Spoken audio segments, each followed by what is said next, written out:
오늘 기도문은 송혜석 집사님께서 써주셨고 우리 이재원 집사님께서 올려주시도록 하겠습니다. 기도드리시겠습니다.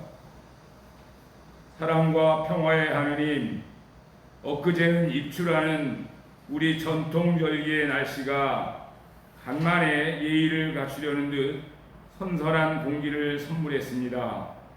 저녁에는 자전거도 타고 밤에는 에어컨도 끄고 창문을 열어 신선한 공기를 마시며 푹 잠들었습니다. 감사합니다. 퇴직으로 30년 만에 얻은 시간의 자유를 마음껏 누리고 싶은데 코로나로 발이 묶였니 하필 내가 이런 일이 생겼다고 원망의 마음이 잊을만 하면 한 번씩 불쑥불쑥 올라옵니다. 저 말고도 더 답답하고 어려운 사연들에 비하면 이런 푸념이야 사침에 틀림없겠지요. 그래서 틈틈이 짧은 여행으로 또 집에서 행공과 명상을 하면서 그 자유를 잘 찾아먹고 있습니다. 그때 그리했다면 지금보다는 모든 상황이 더 좋았을 텐데 하는 후회, 혹은 누군가 제자리를 차지하기 위해 뒤에서 저를 음해했다는 생각으로 분한 마음에 한숨과 욕이 나오기도 하지만 이상하게도 잠잘 시간 자리에 누워 오늘 하루 그리고 지금 감사합니다 라고 주문 외듯이 속으로 한마디 하면 신기하게도 마음이 편해지고 잠에 스르르 빠지게 됩니다. 그래서 잘 지내고 있습니다.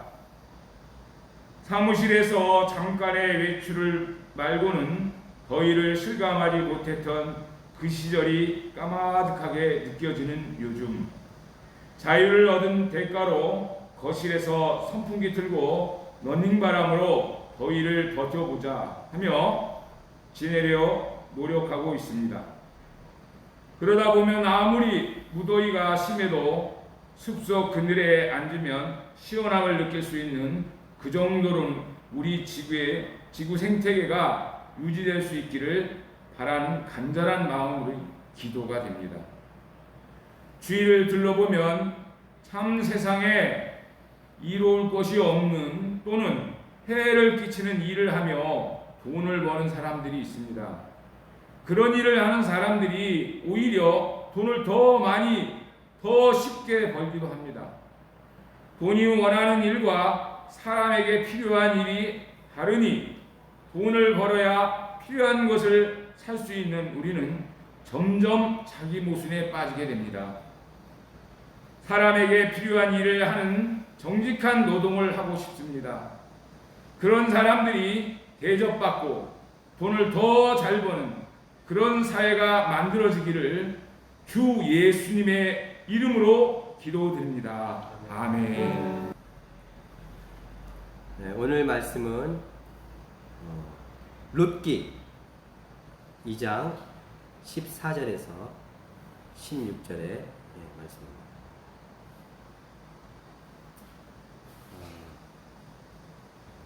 룻기 2장 14절에서 16절입니다. 제가 읽도록 하겠습니다. 먹을 때가 되어서 보아스가 그에게 말하였다. 이리로 오시오. 음식을 듭시다. 빵 조각을 초에 찍어서 드시오.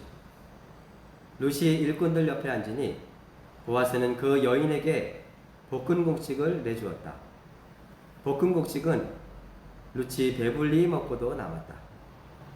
룻이 이삭을 주우러 가려고 일어서자 보아스가 젊은 남자 일꾼들에게 일렀다.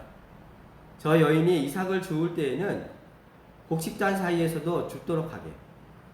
자네들은 저 여인을 괴롭히지 말게.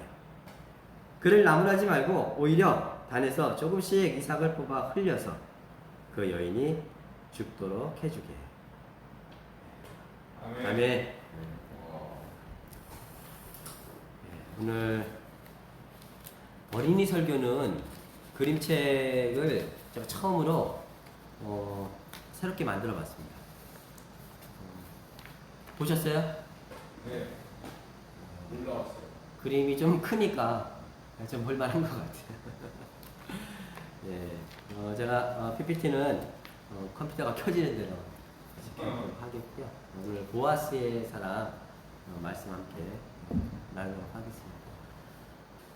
네, 최양 집사님 마음이 많이 힘드신가 봐요. 기도 네, 힘들어 계시는데 그럴 때 다른 거에 앞서서 자기 자신을 위로해 주시고 만져주세요. 자기 자신. 우리 잘 아시는 대로 비행기에서 추락을 하면서 위기 상황이 발생했을 때는 산수막스가 딱 떨어지는데 제일 먼저 누가 써요? 남 구해준다고 다른 사람 먼저 씌워주다 보면 자기도 죽어요. 그러니까 힘들고 어려울 때는 차분히 앉아서 나 자신을 잘 어루만져 주시면서 자신을 먼저 잘 위로해 주시고 살려가는. 그래서 평화를 되찾고 산수 마스크를 쓰면 그때부터 남을 도와줘요. 이번 올림픽은 안산에서 시작해서 안산에서 끝나죠. 그러면 그 안산시라고 양궁 선수 금메달 3개 따면서 안산에서 시작을 했는데 김연경 선수가 안산 출신이래요. 안산에서 태어나서 안산에서 자라고 그래서 안산에서 시작해서 안산에서 끝나는 거예요. 연일 김연경 씨가 연일 화제가 되고 있습니다. 그가 배구 코트에 올라가면 선수들과 함께 혼연일체가 돼서 한국 대표팀을 아주 기하게 이끌어가고 있는 모습들 여러분들 볼 수 있을 겁니다. 그가 그 배구 대표팀을 혼연일체가 돼서 함께 이끌어가게 되는 데는 많은 요인들이 작용을 했다라고 얘기를 합니다. 일단은 이 김연경 선수가 가지고 있는 세계적인 경험. 이 친구가 보니까 일본에서 프로 생활도 해보고, 그다음에 중국에서 프로 생활도 해보고, 나중에는 중국에서 백지수표를 딱 내밀었는데, 자기는 터키에 가서 그 리그에서 함께 뛰고 싶다고 백지수표를 거부하고 터키 가서 선수 생활을 하더라고요. 국제적인 배구가 아주 유명한 그런 나라에 가서 또 세계적인 선수들과 함께 경기를 펼던 이게 아주 또 큰 작용을 하고요. 그리고 또 나중에는 그 세계적인 선수가 올림픽 1년을 앞두고 고국으로 돌아옵니다. 여러분들 2019년 20년인가요? 19년인가? 그 말경이 한국 승용으로 돌아오는데 그때도 사실은 다른 나라에서 거의 20억이 넘어가는 연봉을 제시를 했는데도 불구하고 그 한국은 또 연봉제가 있더라고요. 연봉제 상한제가 있어서 한 팀이 20억이 넘어가면은 안 되는 그런 규칙이 있더라고요. 이게 선수들 몸값이 너무 많이 올라가니까 그거는 이제 나름대로 이렇게 규제하는 측면에서 한 팀에서 20억이 넘어가면 안 돼요. 이게 김연경 선수가 한국 승리에 들어올 때 자기가 많이 받으면 다른 선수들이 받지를 못하잖아요. 그러니까 다른 사람 다 받고 나서 나머지를 받았대요. 그래서 나중에 보니까 3억 5천 원 정도 받았다고 하는데 그렇게까지 해가면서 들어와서 이제 올림픽을 준비를 합니다. 대단한 선수예요. 사실은 다른 나라 가면은 훨씬 더 부르는 게 갑이라고 우리가 시중에 언론에서 알려진 것보다 훨씬 더 많이 받았대요. 그런데 어쨌든 자본주의 사회에서 이 돈의 힘을 무력화시키는 이 그녀의 뚝심 없는 이 패기의 헌신이 또 사람들로 하여금 혼연일체가 돼서 하나가 되는 그런 힘을 발휘하기도 합니다. 그리고 잘 보면요, 그가 이 세계적인 선수고 그리고 이 세계 랭킹 1위더라고요. 몰랐는데 그만큼 잘하는 거예요. 어느 나라에서도 그 친구를 이렇게 데려가려고 하고. 근데 그러는데도 불구하고 이 사람이 이게 선수 생활을 하는 걸 보면 교만하지가 않아요. 교만하지가 않아요. 이게 그 일본에서도 그렇고 중국에서도 그렇고 터키에서도 선수 생활을 할 때 보면 그렇게 자기가 주장이 되고 이러면 선수들 사생활을 그렇게 많이 챙겼대요. 개인적으로. 네, 어려운 거 있거나 특히 이제 백업 선수들 있잖아요.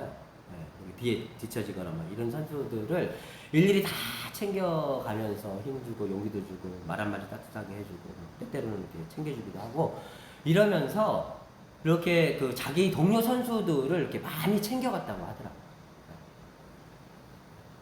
그래서 이렇게 선수들 이렇게 경기하는 거 내내 보면은 이제 경기 외적인 이게 가끔씩 이게 그 선수들 그 다른 나라 선수들하고 김연경 선수하고 이렇게 만나는 과정들을 보면 그렇게 친근감 있고 이렇게 막 마치 그 친인 남매처럼 그렇게 여겨가는 그런 모습들을 보면서 야 이렇게 잘 나가고 있는 친구인데도 불구하고 그 사람이 가지고 있는 특유의 겸손함 그리고 사람에 대한 어떤 정성스러움이 또 이 형제 같은 그 팀워크를 갖추는데 한번 타고 있구나.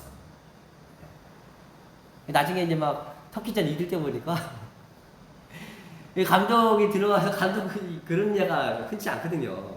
선수들이 즐거워서 막 뛸 때 감독도 들어가서 얼씨구나 좋구나 하면서 이렇게 정말 즐거워하고 기뻐하고 하는 걸 보면서 야, 이 사람들은 정말 서로가 서로를 아껴주고 사랑해주고 함께해주고 있구나 라고 하는 것을 보면서 느낄 수가 있었습니다.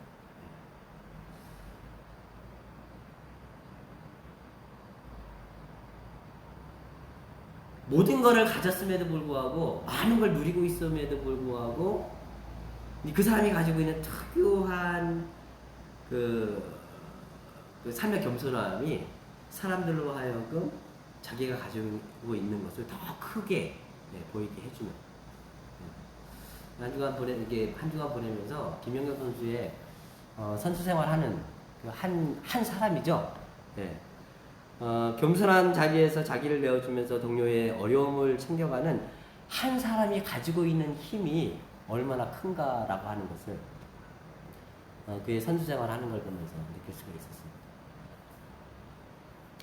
오늘 루키 이야기는 이스라엘 역사에서 가장 그 평등한 지파 공동체를 이루었던 사사 시대의 이야기입니다. 이스라엘 백성들이 노예 생활에서 출애굽을 하죠. 그 다음에는 광야 생활을 하고, 그 광야에서 이제 가나안 땅에 들어가고, 나중에 이제 그 안에서 한 200년 동안의 그 평등한 지파 공동체를 일궈내고 그 이후에 왕국 시대가 지속이 됩니다. 이게 이제 그 평등한 지파 공동체를 이루었던 한 200년 그 어간에 있었던 이야기의 배경입니다. 엘리멜렉과 나옴이라고 하는 두 사람이 결혼을 해서 아들을 낳습니다.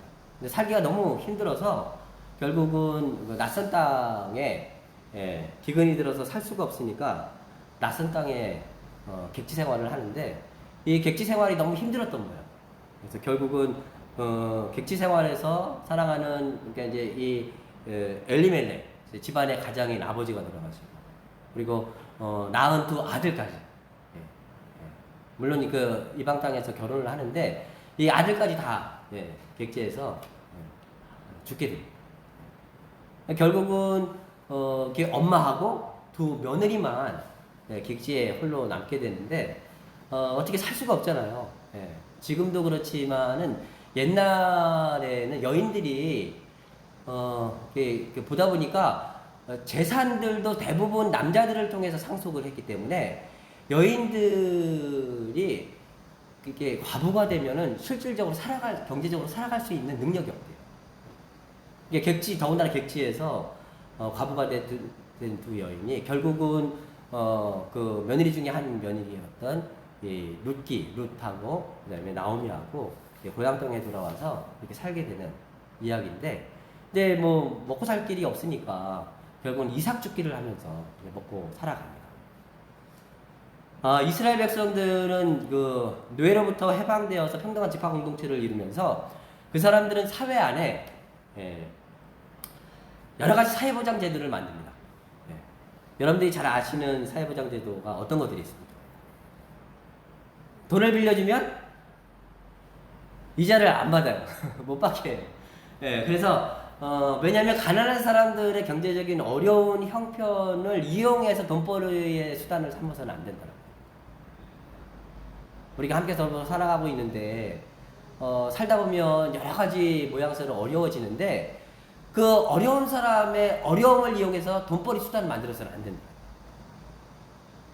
그래서 돈을 빌려주면 지금도 이스라엘 사람들은 모르겠는데 이슬람 사람들은 개인적으로 돈거래를 할 때는 이자를 받지 않는데요.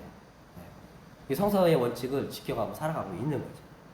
가난한 사람의 옷이나 이불이나 이런 것들을 담보로 잡으면 나를 넘겨서는 안 된다는 거예요. 왜냐면 혹시라도 그것이 없어서 이 사람이 얼어 죽을까 봐. 네, 그만큼 없는 사람이 이렇게 어렵고 살아가고 있는 것들을 사회적으로 돌보고 함께 해주는 그런 안정적인 시스템을 법제화시킵니다. 여러분들이 잘 아시는 또 뭐가 있냐면요. 밭에 들어가서 음식을 먹을 때는 밭에 들어가서 먹는 건 괜찮은 거예요. 거기 있는 거를 우리 집에 있는 아들 갖다 줘야지, 딸 갖다 줘야 하면서 가지고 나오면 그건 범죄가 되는 거예요. 그렇지만 내가 너무 배가 고파서 살 수가 없는 거예요. 그래서 밭에 들어가서 남의 집이라고 해도 포도원에 들어가서 포도를 따먹는 거예요. 딸기밭에 들어가서 딸기 따먹는 거는 그거는 그 사회가 제도적으로 보장해주는 법이었어요. 사회 안전 보장이에요. 그래서 신약에도 보면 예수님께서 그 제자들하고 같이 이렇게 지나가실 때 밀리삭을 막 따는데 그때 바리새인들과 서기관이 뭐를 지적하냐면 왜 니네 남의 밭에 들어가서 음식을 따먹느냐 이거를 지적하지 않고요. 뭐를 지적하냐면 왜 안식일에 일을 하느냐 이걸 가지고 시비를 걸어요. 어쩌면 신약시대까지 그것이 지켜지고 있었는지도 모른다라고 하는 거죠. 이게 최소한 공동체가 함께 더불어 살아가는 사람들에게 대한 최소한의 책임감을 가지고 살아가야 된다고 하는 거죠. 오늘 이 룻기에 나오는 이삭 죽기도 마찬가지인 거예요. 우리가 열심히 하나님 우리에게 밭을 주셔서 노동을 해서 열매를 얻어요. 열매를 얻는데 그 나무에 막 열려있는 그 열매들 아주 풍성하고 뭐 보암직도 하고 먹음직도 하는 이 열매들은 주인의 거예요. 그런데 그게 땅에서 떨어지는 순간 누구 거예요? 이거는 과부와 고아나 도저히 혼자서 살아갈 수 없는 사람들의 몫인 거예요. 이거는 사회가 규정한 법이에요. 그래서 오늘 보아스 보면은 이제 보아스가 그 나오미 집안의 먼 친척이거든요. 그래서 이제 먼 친척 집에 이삭 죽기를 하면서 살아가고 있는데 가만히 보니까 이 루치라고 하는 여인이 이방 땅에서 자기 친척이 혼자 됐는데도 불구하고 이 사람을 내팽개치지 않고 그 어머니를 모시고 와서 이렇게 그냥 이렇게 어머니과 같이 살려고 하는 이 모습을 보니까 너무 곱고 아름다운 거예요. 그래서 이 사람을 어떻게든지 챙겨주고 싶은 거예요. 그래서 막 보면은 막 이렇게 맛있는 거 챙겨주기도 하잖아요. 그리고 오늘 본문에 보면 일부러 그 하인들을 시켜서 막 이 나무의 열매들을 막 털어줘요. 생각해 보십시오. 그래서 그 루시라고 하는 여인은 나중에 이렇게 열매를 따갈 때 보면은 다른 사람이 한 두세 배가 되는 거예요.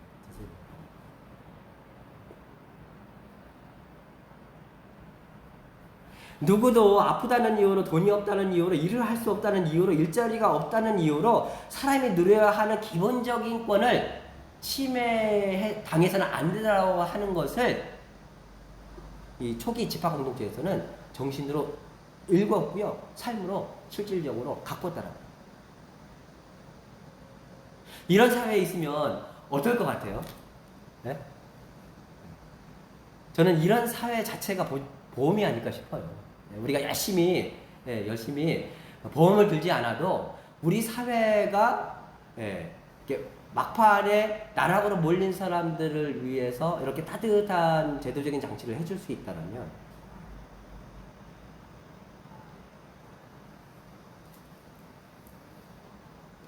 이 룻기는 살아가면서 여러 가지 이유로 고난과 어려움에 처한 이들을 사회와 공동체, 이웃이 함께 돌보고 챙겨가면서 그 위기를 극복해 나가는 아주 따뜻한 이야기.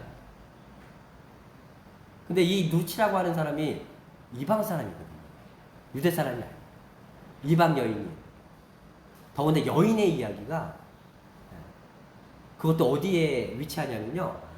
그 열왕기 상하 바로 앞에 사사기, 룻기, 그다음에 사무엘상하, 열왕기 상하 쭉. 이게 사무엘상하, 열왕기 상하가 어떤 이야기죠? 예? 거기서부터 뭐 무슨 이야기가 나오면 임금들의 이야기, 왕에 대한 이야기. 사무엘상하 그래서 제일 처음에 사울 왕이 왕 되는 이야기, 다윗 왕, 솔로몬 왕, 그다음에 이제 그 남북 분열돼 갖고 쫙 왕조들의 이야기가 나옵니다. 근데 왕조들의 이야기에 가장 서두에 이 룻기가 위치. 이제 사사기로 끝나도 되는데 이게 왜 그랬을까요? 뭔가 의도가 있는 거예요. 여러분들 우리나라 건국신화 이야기를 보면 우리나라의 역사 이야기를 가장 이렇게 하기에 앞서서 역사 선사시대부터 쫙 얘기를 하기에 앞서서 제일 먼저 무슨 얘기를 하죠? 네? 무슨 얘기예요? 단군신화 얘기하잖아요. 단군신화. 근데 단군신화를 가만히 들여다보면 그거는 우리나라 역사의 시조, 시작 이거를 이야기하기 위한 게 아니에요. 우리도 다 알잖아요. 단군신화의 핵심이 뭐예요? 우리는 어떤 존재다? 세상을 널리 이렇게 하는 이 한민족은 세상을 널리 이렇게 하면서 살아가는 어느 누구도 차별하지 않고 모든 사람을 이롭게 하는 정신으로 살아가는 그런 민족이다라고 하는 우리 민족의 어떤 그 뿌리, 정신 이런 것들을 서두에 딱 얘기를 해주고 그다음에 쫙 역사 소설을 하기 시작하는 거예요. 마치 이 룻기가 그거랑 똑같다라고 하는 겁니다. 룻기의 이야기가 왕조들의 이야기, 왕들의 이야기를 쭉 펼쳐나가는 그 이야기의 가장 서두에 놨던 이야기는 왕조 시대를 살아가는 삶의 철학이 어떠해야 하는가라고 하는 것을 이 룻기를 통해서 이야기해 줍니다. 가난한 서민들의 눈물과 낯선 환경에서 살아가는 고난받는 이들의 아픔, 그들과 더불어 함께 살아가려고 하는 소박하고 순수한 애정과 연대가 거대한 왕조 권력이 서 있어야 하는 뿌리와 정신이어야 된다라고 하는 것을 이 룻기를 통해서 이야기해주고 있다라고 하는 겁니다. 권력을 가지면 가질수록 누구를 위해서 써요? 예? 권력을 가지면 가질수록 그 권력을, 그 힘을 누구를 위해서 쓰란 얘기예요?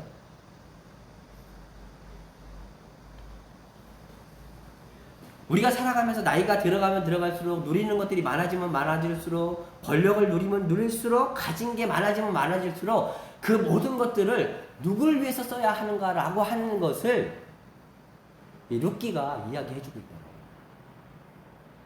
그 수없이 많은 왕들의 이야기를 해나가기에 가장 앞서서 왕들 니들 봐라 그 얘기예요. 마치 룻기처럼 우리가 이것을 놓치면 모든 것을 다 놓치며 살아가는 거다. 하나님께서 왕권을 세우고 힘을 갖게 하시고 권력을 갖게 하시고 통치를 하게 하셨는데 그 권력과 그 힘이 우리 안에 있는 또 다른 사람의 아픔과 어려움을 읽어내지 못하고 그들을 위해서 사용하지 못한다는 거예요. 그 수없이 많은 힘과 권력과 그 에너지가 무용지물에 지나지 않는다라고 하는 것을 얘기해주고 있다고 하는 것입니다.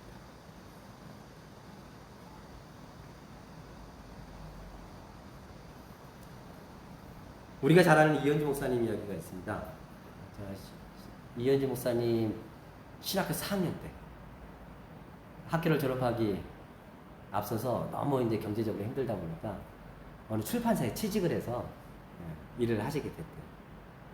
근데 이제 아무래도 졸업을 하기 전이니까 정직원이 아니라 임시직원으로 취직을 하신 거예요. 가을 추석 명절이 돼서 직장을 딱 나갔는데 사람들이 자리에 다 앉아있는데 사람들이 다 이렇게 어디를 갔다 오드리는 거예요. 봉투 하나씩 다 들고 오드리는 거예요. 가만히 봤더니 추석 보너스를 주는 거예요. 그래서 자기도 혹시 지나 싶어 갖고서는 격리과에 딱 갔는데 이건 정직원에게만 주는 거다. 임시 직원에게는 주지 않는 거라고. 그러면서 이 격리과 직원이 너무 미안해하면서 근데 이 사람이 좀 멋쩍긴 했지만, 그리고 겉으로는 태어나자고 했지만 가슴 한켠이 그렇게 허전하더라는 거예요. 뭐 똑같은 어쨌든 직장에서 일을 하고 있는데 누구는 이기고 누구는 아닌가 싶은 게, 예, 이게 액수가 문제가 아니잖아요. 예. 그리고 정규직 비정규직을 거기서 사실 따질 이유가 아니잖아요. 예. 이게 뭔가 이게 뭐 굉장히 헛헛하니 막 밀려오는데 가슴이 그렇게 허전하고 쓰리더라는 거예요. 이제 그렇게 하고서는 이제 일을 마치고서는, 예, 이렇게 나오려고선 계단을 딱 내려오는데 자신의 선생님이면서 그 출판사에서 같이 일을 하셨던 선생님이 계셨어요. 그 선생님이 이게 계단에서 이렇게 올라가고 내려가고 하는 그 과정에서 쭉 만난 거예요. 현지야. 보너스 못 받아서 서운하지 그러는 거예요. 이게 그런 얘기 하면 또 갑자기 울컥하잖아요. 서러워 죽겠는데 그걸 쭉 건들면 또 막 울컥해요. 예. 예, 근데 아니에요. 이렇게 하고 있는데 갑자기 그 선생님이요, 아주머니들 봉투를 다 꺼내더니 낮에 받은 거죠. 꺼내더니 거기서 적당하게 한 반을 쭉 잘라더니, 야, 우리 반씩 나눠 먹자. 반씩 나눠 먹자.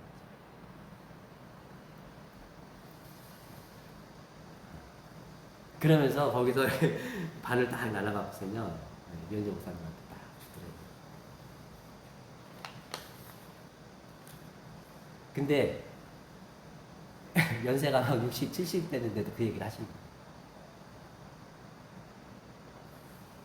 돈 액수가 문제가 아니라 뭔가 그 돈 때문에 사람이 이게 겪지 말아야 될 뭔가의 허전함을 겪은 거예요. 똑같은 사람인데, 그죠? 다만 액수가 달라도, 그죠? 예, 마음으로 함께하는 게 이게 사람 사는 낚시인데.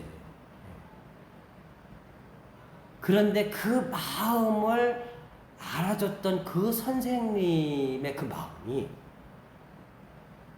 살아가면서 그렇게 자기를 툭툭 치드립니다. 그렇게 고맙고 그렇게 감사하고, 그게 뭐라고요? 그게 그 자기 자신의 그 뭔가 그 자존감, 존재감, 삶의 의미 뭐 이런 것들을 뭐 이렇게 좀 챙겨주는 것 같고, 그러면서 그게 그렇게 힘이 나더래요. 그리고 자기가 이제 살아가면서 이제 나이가 들면서는 많은 것들이 사실 또 안정화되잖아요. 안정화되고 그러면 그럴수록 그 이야기가 그렇게 생각이 나더래요. 그럼 이분이 어떻게 살았겠어요? 어떻게 살았겠어요? 김연경 선수의 삶을 보면서 또 루키의 이야기를 다시 읽으면서, 그리고 이현주 목사님 젊은 시절의 이야기를 다시 한번 생각해 보면서, 나이가 들면 들수록 또 삶이 안정화되면 안정화될수록, 누리는 것들이 많아지면 많아질수록 우리가 기억하고 우리가 다 챙겨가고 더 따뜻하게 보살피며 안아가야 되는 삶의 자리가 어떤 것들인지 다시 한번 생각하게 되었습니다. 우리가 삶의 어느 때든지 함께 살을 맞대고 살아가는 사람들, 내 가장 가까이 있는 그 사람들, 그들의 인생의 헛헛함을, 때로는 아픔과 통증의 그 어느 지점을 잘 헤아리면서 좀 더 따뜻하게 안아가면서 살아갈 수 있다면 어쩌면 그것이 하나님의 자리요, 하나님의 품이 아닐까. 그리고 그런 서로를 돌보며 함께 살아가는 삶의 의미들을 갖고 가는 것이 또 다른 나를 살려가는 일이 아닐까, 그런 생각을 해봅니다. 입주가 지나면서 계절의 흐름이 바뀌어갑니다. 한 주간 동안도 이런 귀한 역사가 우리들 삶 가운데 촉촉하게 함께 하시기를 주님의 이름으로 기원합니다. 함께 공동축도 거룩한 맞춤으로 축복합니다. 주 예수 그리스도의 은혜와 하나님의 사랑과 성령의 사귐이 우리 모두 함께 하시길 빕니다. 감사합니다.